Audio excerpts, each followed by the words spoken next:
In this video, I'm going to show you how you can claim Emirates Skywards miles and add them to your Emirates account.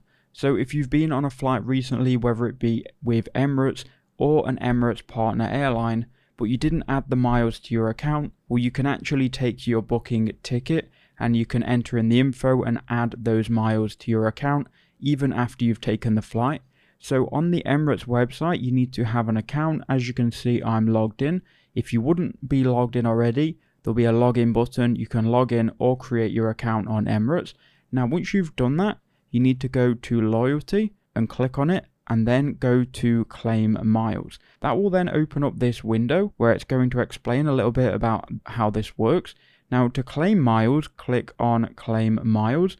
If you have miles from a partner airline though, you are going to need to do that via the live chat. So click on live chat and go through that. If you flew Emirates though, click on claim miles. It will then open this window and it will tell you a little bit more about your account.